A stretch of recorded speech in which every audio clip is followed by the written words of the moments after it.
back to the channel. Today we're diving into part 2 of What If I Got Reborn in Another Magical World, a story about magic, technology, and the mysterious journey of Vox, a dark elf with the rare magical talent to create clones of herself. Let's get into it.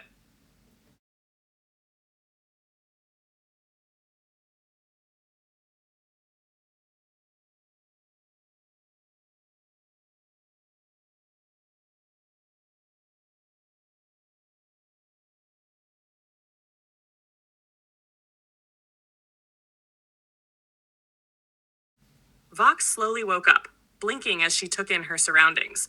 The strange monster that had once been there was gone. Not even a trace of its presence remained. There were no footprints, no signs of blood, no lingering smell. Nothing. She furrowed her brow, confused, and as she stood up, she spotted a car nearby. She walked over, hesitating for a moment before slipping inside. "Where is the monster?" she asked, turning to the person beside her. The person glanced at her briefly before answering. The important materials from the monster were removed and placed into the vehicles. The rest, well, it was disintegrated by the secret world. Vox blinked, unsure of what that meant. "Disintegrated?" she repeated, her confusion growing. The person nodded. "Every secret world has its own rules. In this one, dead bodies break down into particles. It's just how it works here. Nothing can be done about it." Vox remained silent, still processing what she had heard. It was bizarre to her, but she had learned by now that this world didn't play by the same rules. The rest of the ride was quiet. Vox stared out the window, lost in thought, until a distant sight caught her attention. In the horizon, she saw a large base, modern in structure, but with magical elements woven into it. Runes were etched into the buildings, and strange patterns adorned the walls. It looked like a mix of military might and arcane power. As they got closer, she could feel something. Not from the base itself, but from the objects and weapons carried by the hunter beside her. There was a palpable energy coming from them, one that felt familiar yet foreign. Finally, as the car came to a stop in front of the base, Vox turned to the hunter. "Will my presence cause any issues?" she asked, her voice steady but laced with curiosity. "Being an elf, I mean." The hunter gave her a reassuring look. "No, there will be no problem with that. Everything's fine." With that, the car came to a halt, and Vox was left staring up at the base, wondering what awaited her inside. Vox stayed in the car, quietly observing as the others exited and began speaking with the military personnel. She couldn't quite understand why, but she could sense the mood of those around her, feeling a surprising sense of safety in the moment. She rested her ear against the car window, listening to fragments of their conversation. The military officer-like man waved her through, signaling for them to proceed. The vehicles turned a corner, and there, floating in the air, was a massive portal. It looked otherworldly, but familiar in its ominous beauty. The car moved toward it, passing through the shimmering threshold. On the other side, Vox found herself in a complex that resembled the one they had just left. Only this one was filled with an unmistakable military presence. Vox didn't know if it was because she was an elf or something else entirely, but she wasn't stopped. The cars simply continued moving, heading toward a distant city. She squinted, seeing the outline of a modern city, about 2 or 3 kilometers away from the secret world. There was something about the place that felt familiar, yet she couldn't quite place it. She strained, trying to recall why it seemed so known to her, but to her surprise, the memory was just gone. It was as if it had never existed, the image blurry and distant. The hunters gave her a small sum of money and a few words of advice. "Be careful," one of them warned. "Stay away from the slums, especially at night. And if you want to meet the elves, your best bet is to go to the police or government offices. They'll make sure you get there without issue. Few would dare to attack you. Elves are of noble status." Vox nodded, taking in the advice, but one question lingered in her mind. "What exactly is this government?" she asked. The hunter explained, "The government here is part of a larger organization, the United Magical Nations. It's an alliance of countries that work together. You'll find the system here more structured than most places." After getting the information she needed, Vox headed toward a nearby hotel. With the small amount of money she had received for taking down the monster, she booked a room for 3 nights, settling in to explore her new surroundings. Once she was alone in the room, She sat on the bed, her mind focused on her strange new power. She had to try. She needed to try. She concentrated, trying once again to use her cloning ability, but no matter how hard she tried, it just didn't work as she had hoped. Frustration began to build as she sensed the presence of her ability lingering inside her, but she couldn't quite control it.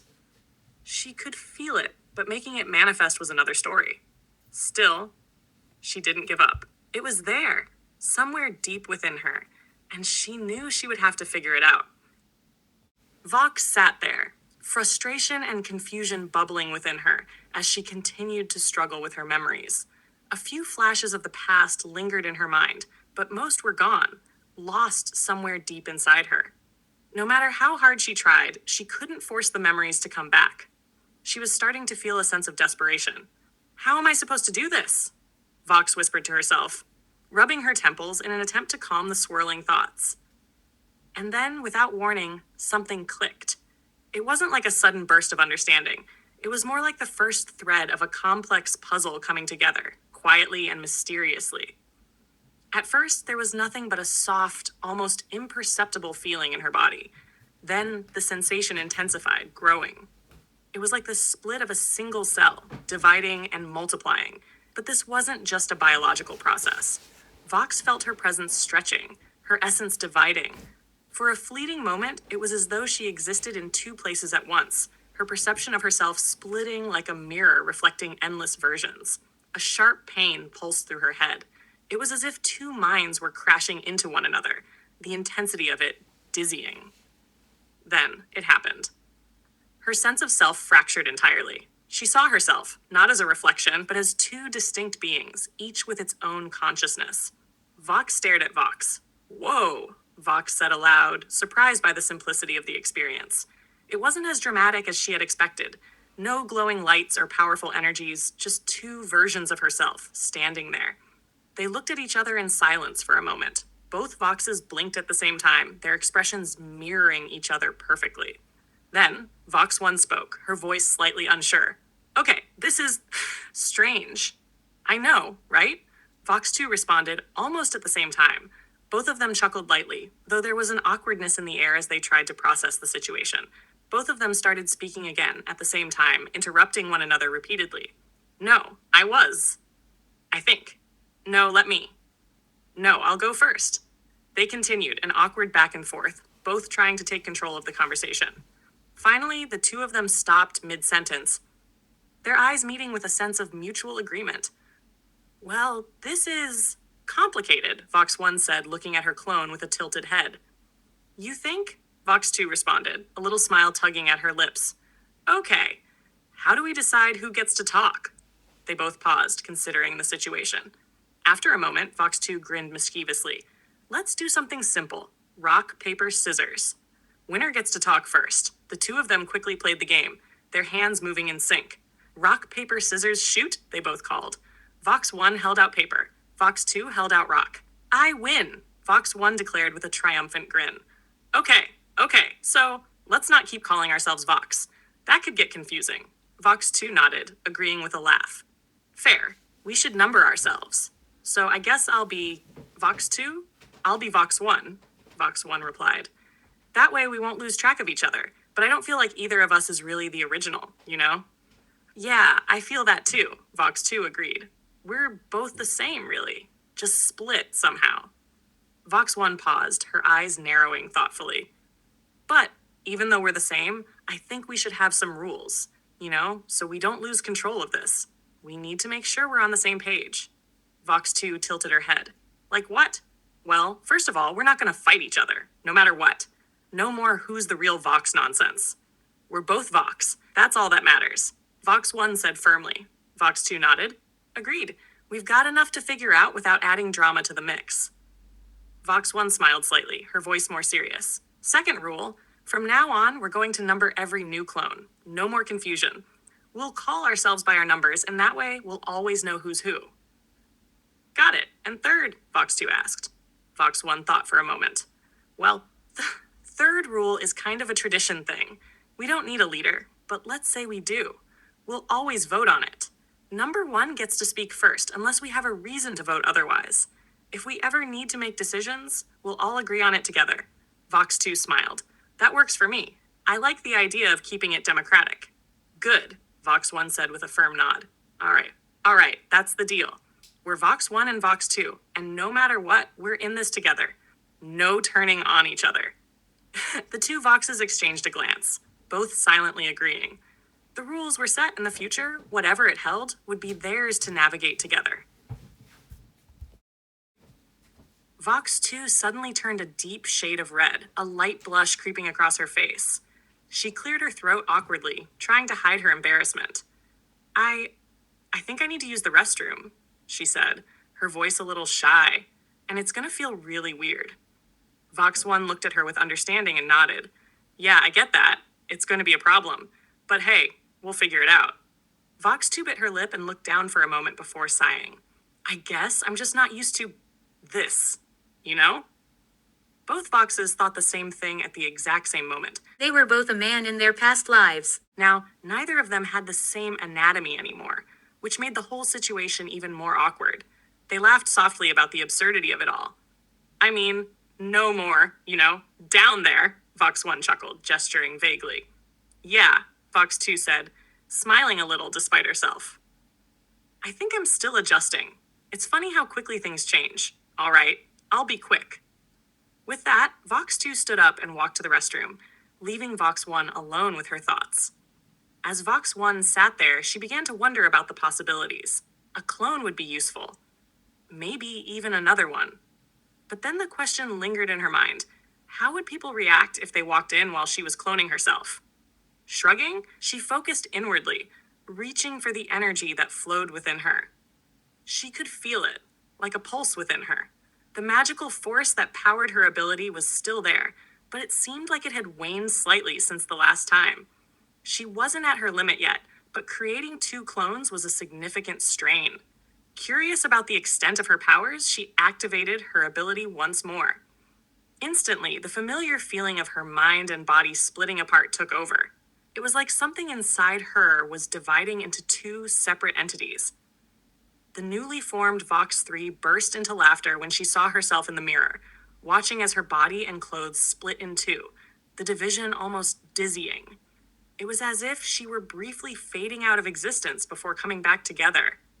This insane, Vox 3 exclaimed, still laughing. I look like one of those alien creatures, like some kind of single-celled organism that's dividing. It looks cool, like it's all blurry for a second. Vox 1, now looking at Vox 3, raised an eyebrow. Are you keeping track of the rules? Of course, I've got them in my head, Vox 3 said, grinning. She paused for a moment before continuing. Hey, do you want to do some muscle training or something? I mean, we don't really have any limitations on that, do we? Vox 1 raised an eyebrow. I don't mind. It could be fun to see how strong we can get, but let's not do it here, though. Having 3 identical elves in a city could get, too much attention. Vox 3 nodded, agreeing. Yeah, you're right. We don't need the city coming down on us, but I'm just glad that somehow our clothes clone too. I mean, if they didn't, that would be pretty awkward. Vox 1 smirked. Definitely. But I'm wondering, do we create matter out of nothing? Or are our bodies somehow made of something other than regular matter? If we're splitting ourselves, what are we even made of? That's a good question, Vox 3 said, tapping her chin thoughtfully. Maybe it's like some magical substance that's not quite like regular matter. That would explain why we can clone our clothes, but I'm not sure how it works yet. Vox 1 stretched a little, feeling the strange energy flowing through her again. We'll figure it out eventually, but for now, let's focus on training and not causing a scene. The door to the bathroom opened with a soft creak, and Vox 2 stepped out, wiping her damp hands on her trousers. She paused as her eyes met not 1, but 2 identical versions of herself standing in the room. Her expression didn't even twitch. Oh, so you made another one, she said casually. Thought that might happen. Vox 1 smirked. Yup, meet Vox 3. Vox 3 gave a cheerful wave. Nice to meet me. Vox 2 walked over and leaned against the wall, arms crossed. This really doesn't feel weird. I thought it would be jarring, but it's not. That's because it is us, Vox 1 replied. Feels like we're still one, just with multiple mouths. Yeah, Vox 3 added. It's like, we're individuals, but not. I know I'm me, but I'm also you two. We're sharing thoughts, kind of. But I still have my own voice in here. All three Voxes fell silent for a moment, mentally testing the connection between them. Thoughts weren't pouring in constantly. They realized it only happened when one of them chose to share. It's like, we're synced, but only partially, said Vox 2. We don't hear each other's thoughts unless we want to. But we do share senses, Vox 1 said slowly. I can feel the hunger you're feeling. I'm starving, Vox 2 admitted. And now I am too, Vox 3 groaned. Great. Their collective stomachs grumbled in near perfect unison. They blinked, realizing that no matter what their bodies were made of now, one thing hadn't changed. They still needed food. We'll figure out how this power works later, Vox 1 said. For now, I'll go get food. You two hide. 3 of us walking around is way too suspicious. With that, Vox 1 threw on a hoodie, checked the hallway, and slipped out toward the hotel's all-you-can-eat buffet. A short while later, she returned with 2 overfilled plates balanced on her arms and a third one in her mouth. I might have overdone it, she mumbled around the third plate. The trio sat cross-legged on the floor, plates spread out on the small hotel room table. They dug in hungrily, the silence between bites filled only by the clinking of forks and satisfied sighs. After a while, Vox 2 set her fork down. Okay, real talk. We have a problem. Which one? Vox 3 asked with a full mouth. We've got so many. We can't just walk around like this, Vox 2 said. We need disguises. At least one of us needs to get some clothes or something. I'll do it, Vox 1 volunteered. I can cover my ears with a hood and act casual. Cool, said Vox 2. But we have a bigger issue than clothes. Vox 3 raised a brow. Money? Bingo, Vox 2 nodded. We've only got enough left for 3 days max. We need a job. Together, added Vox 3, we could work as a team. But, Vox 1 pointed out, we have no IDs, no records. We're literal nobodies, and we look like fantasy elf clones. That's going to raise questions. We need more information about this world, said Vox 2 seriously. Like, fast. Vox 3 suddenly lit up. Wait, what if we can just clone our money like we do with our clothes? The other 2 paused, then simultaneously groaned and facepalmed. We didn't even try that yet, Vox 1 muttered. She opened the drawer, pulled out the pouch of remaining coins, and spilled them onto the table. The golden, triangular coins gleamed in the afternoon light. Vox 2 picked one up and stared at it. All right, let's try something. Each of them took a coin and concentrated. Instead of focusing on themselves, they focused on the object, on the feeling of division. The same energy they used to split themselves surged through their fingers. The coins shimmered, blurred slightly, and then split cleanly in 2. Identical. Holy crap, whispered Vox 3. We just made money out of nowhere.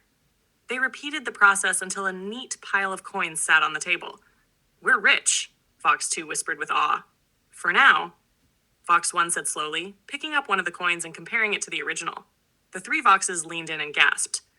They're exact copies, Vox 3 said. Same scratch on the edge, Vox 1 confirmed. Oh no, Vox 2 muttered. We can't use these. If anyone notices, we're so busted. They all exchanged a look of growing dread.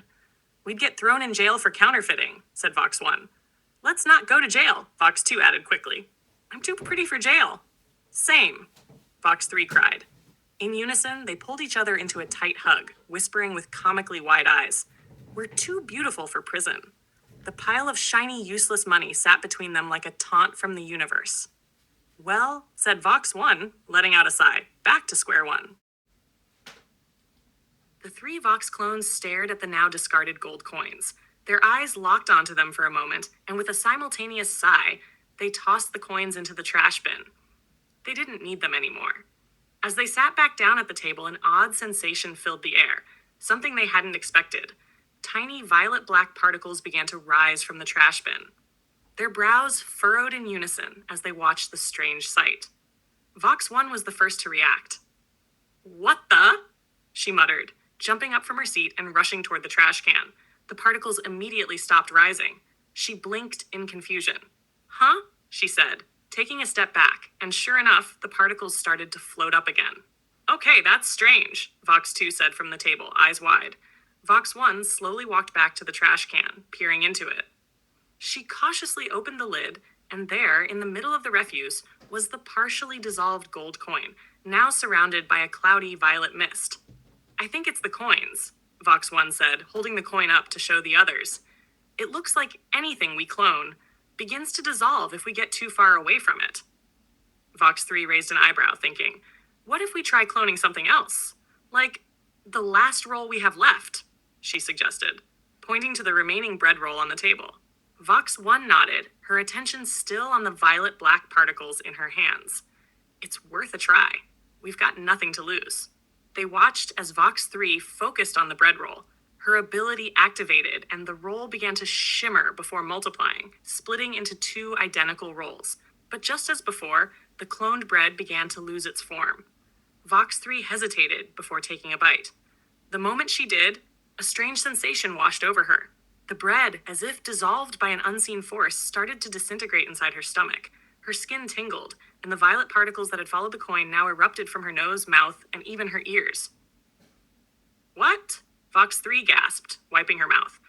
Why the ears, though? That doesn't make sense. Yeah, that's a bit much, Vox 1 agreed, equally perplexed. But we're in a magical world now, so... She trailed off, clearly trying to make sense of the strange occurrences. The three clones stood in stunned silence for a moment, watching the violet-black particles slowly fade from their bodies, disappearing into the air. So it's confirmed, Vox 2 finally spoke up. We can clone things. But the clones seem to be made of magic, or these particles, whatever they are. They fell into a contemplative silence, letting the information settle in. The particles slowly disappeared. And they began to process everything that had just happened. The clone abilities were beyond their understanding, but they could feel the potential it held. As the conversation died down, a strange thought started to brew in the back of their minds. A deep, almost embarrassing thought all three felt simultaneously. Wait, Vox 1 said, her face suddenly flushed. Are we really thinking about? The thought echoed through their minds. They didn't need to say it aloud, for their shared consciousness told them everything. They all glanced down, feeling a strange sensation as they realized their bodies were different from before. They had been male in their past lives, but now, they were female. Yeah, this is weird, Vox 2 muttered, her face turning an even deeper shade of red. She was almost embarrassed, but the sensation of having breasts, soft and new, was oddly fascinating. I can't believe we're actually thinking about this, Vox 3 added, staring at herself in a sort of disbelief. But, I guess we should keep our underwear on while we sleep, right? They all nodded in unison. The thought of taking their underwear off felt odd, even though they weren't uncomfortable with their bodies. It was just... strange. They had only just woken up to their new forms, after all. The three clones gathered together in the bed, since they had only booked one, and wrapped their clothes into a pile beside them. They lay down together, the warmth of their shared presence settling in, and slowly drifted off to sleep. But that night, something unexpected happened. In the dream, they didn't feel like they were dreaming at all. They found themselves standing in a completely white, empty space. It was eerily calm, like a lucid dream, but the odd thing was that they felt completely real. There was no sense of detachment or separation between themselves, no dreamlike haze. They could feel each other's presence clearly. They could feel themselves as if the world around them was shaped by their thoughts. Whoa, Vox 1 said, her voice filled with awe. This is definitely not a normal dream. No kidding, Vox 2 replied, spinning around in the vast emptiness. But we're all here together. This is unreal. I wonder what we can do in here. Vox 3 mused, looking at her hands, now glowing faintly in the white expanse. Can we make things happen? Without saying anything more, the three of them concentrated. They focused their thoughts on the space around them, testing the limits of this strange new world. As their concentration deepened, the air shimmered slightly, bending to their will. They tried to twist the space, and it obeyed, like they were shaping it with their thoughts. This is insane, Vox 1 said. We can bend this world with just our minds. It's like we're shaping reality. They all tried to stretch the space, distort it, and move things around. Each time they concentrated, the world seemed to bend in response. But no matter what they did, They couldn't hurt each other. It was like an invisible barrier existed, a sort of safeguard that protected them from causing harm. Guess we can't hurt each other, Vox 2 said with a smirk. Good to know. It feels like we can do anything here.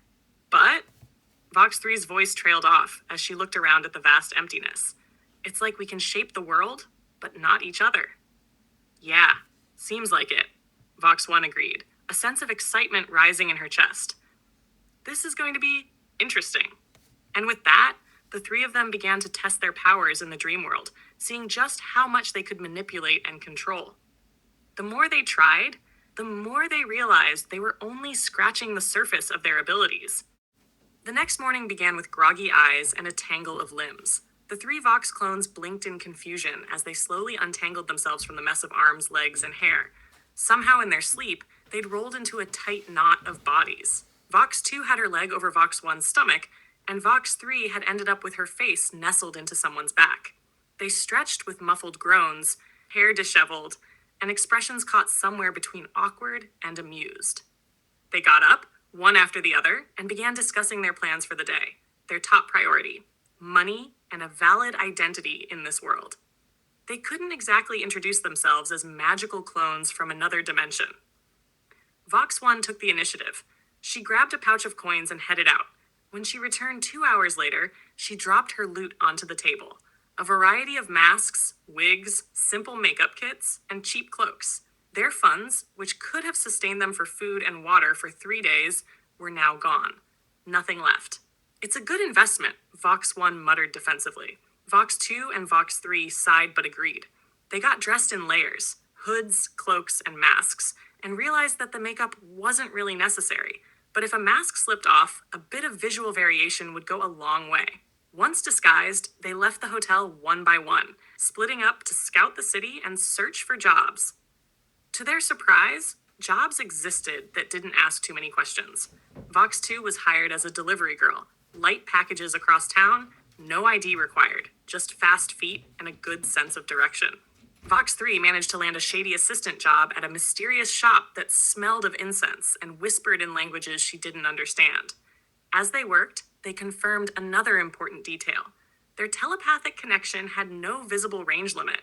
No matter where they were in the city, they could feel each other's thoughts and emotions echoing in the shared mental space. And their magical energy? It was regenerating slowly but steadily. This sparked an idea. On her way back to the hotel, Vox 3 paused in a quiet alley. She focused. Her energy wasn't full, but it was enough. She could feel it. The fourth one was ready. But the question arose, where will we house all of us? Feeding and sheltering 4 bodies was far harder than 3, so she held back. She returned to the room, explained her thoughts, and the others agreed. Still, curiosity and strategy won out. They decided to make Vox 4 anyway. Not to work or eat, but to gather information. A scout. Vox 3 stood still as her body glowed with faint, flickering particles. And then, with a shimmer, Vox 4 emerged, identical in every way, from the flowing cloak to the carefully fitted mask. Silent, focused, and sharp-eyed. Vox 4 walked to the window, opened it with a soft creak, and turned his masked face back toward the others. Through the mental link, he spoke calmly. I'll handle information gathering. We need intel on the species and factions of this world. Don't wait up. Without another word, Vox 4 crouched low, launched himself through the open window, and landed on a nearby rooftop with a muted thud. Like a shadow, he disappeared into the city, leaping from roof to roof with silent grace. The remaining Voxes stared at the window for a moment. Then they turned back to the room, quietly impressed and a little nervous about how far this might go. Back at the hotel, the remaining Voxes sat in a triangle on the floor, their backs resting against the worn walls of the rented room. The air was quiet, filled only with the occasional sound of distant street life through the window. After a long pause, Vox 2 finally broke the silence. I felt that, she said, rubbing her arms. When Vox 4 was created, it drained me. Not just a little, it felt like my core got scooped out. Vox 3 nodded slowly. Yeah, same here. I was already a bit low from the job, but when you made Vox 4, it hit me like a wave. It wasn't just you, Vox 1. Vox 1 exhaled sharply through her nose. So, we were right. Our magical reserves aren't separate. We're all drawing from the same pool, Vox 2 muttered. One big pot of magic soup we're all slurping from. It's worse than that, Vox 3 added. If one of us messes up a spell, all of us suffer the backlash. Or if someone goes too hard, the rest are left dry. They sat with the thought for a moment, each clone visibly processing the implications. We'll need more magic than the average person just to function, Vox 1 said. Much more if we plan on cloning further or learning real spells. Vox 2 raised a brow. We'll have to be strategic. Limit how often we cast or split. Everything has to be calculated. Vox 3 tapped her fingers against her leg. So what you're saying is we share not just minds, but essence. One magical core, multiple vessels. Exactly, Vox 1 confirmed. We're not 3 or 4 people. We're one existence, projected through multiple bodies. That's terrifying, Vox 2 said, clutching her head. If one of us dies, what happens? What if all our energy gets drained by accident? Vox 1 leaned back and stared at the ceiling. There might be something that can help. What if this world has magic elixirs? You know, potions that increase your capacity or your recovery rate. Vox 3 tilted her head. But would one bottle affect only the one who drinks it? Or all of us? Vox 1 gave a small shrug. If our theory's right, it might affect all of us equally. Because technically, we're one soul stretched thin, not 4 different people. Then maybe we only need one elixir to supercharge all of us. Vox 3 said thoughtfully, that could be useful, or dangerous, if it's poison. Vox 2 groaned and buried her face in her hands. Stop, please. My head hurts just thinking about it. I feel like I'm unraveling. You are unraveling, Vox 3 teased gently. We all are. Every time we talk about what we are, it gets weirder. We need to be careful, Vox 1 said, her tone sharpening. If we keep cloning without a plan, or if we dive into spellcasting too soon, we'll burn out. Or worse, collapse together. There was another long silence. A sudden pulse echoed through the minds of Vox 1, 2, and 3. It was Vox 4. Should I intervene? Her mental voice asked, clipped and focused. Then, without waiting, she shared the memory. A dim, narrow alley, bathed in noontime sun. A towering, muscle-bound man leaned over a frightened woman, his breath visible from how close he was, his voice laced with menace. She looked cornered, helpless. All 3 clones flinched. The memory was visceral. Yes! Do it! But don't kill him! Their voices layered over each other in the shared mind space, an immediate and unanimous agreement. Vox 4 let out a soft groan and rolled her eyes behind the mask. Fine, fine. No turning him into meat paste. Got it! She crouched low, then leapt from the rooftop. The world blurred for a moment as she dropped like a meteor. The stone cracked beneath her boots as she landed, directly between the man and the woman. Her fist was already flying. It connected with his jaw before he could finish whatever smug, repulsive line he had prepared. Crack!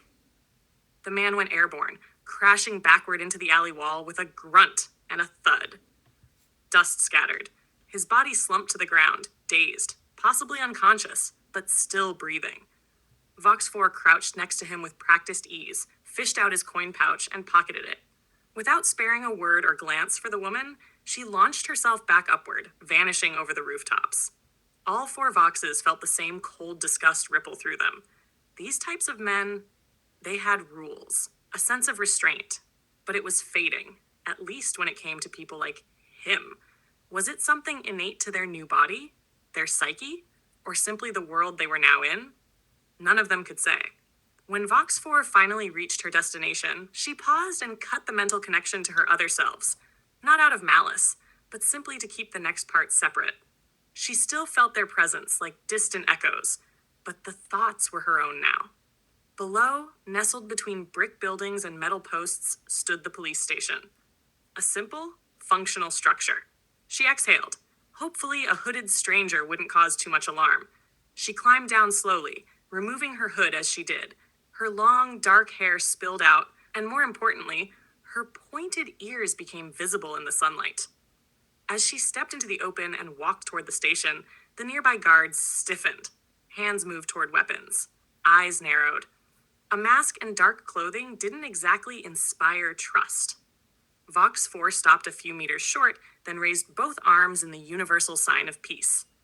I think I may have walked into the wrong country, she called out, her voice even and calm. I just want some information. If that's too much trouble, I'll leave. The tension eased instantly. The guards relaxed, their postures lowered. It helped that some of them were not fully human. Two were halflings, likely half elven or half beast. Rare, but not unheard of. One of them, a half-human, half-elf woman with sharp eyes and a badge clipped to her armored chest, stepped forward and waved her in. "Let's talk inside," the officer said. "No need to make a scene out here."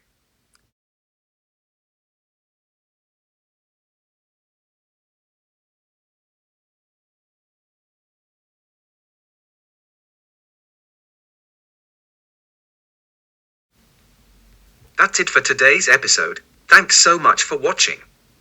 If you enjoyed the story, don't forget to leave a like, drop a comment, and subscribe for more. Check out the latest video right here on the left, the full playlist is on the right, and up top in the middle is the link to my channel. See you in the next one.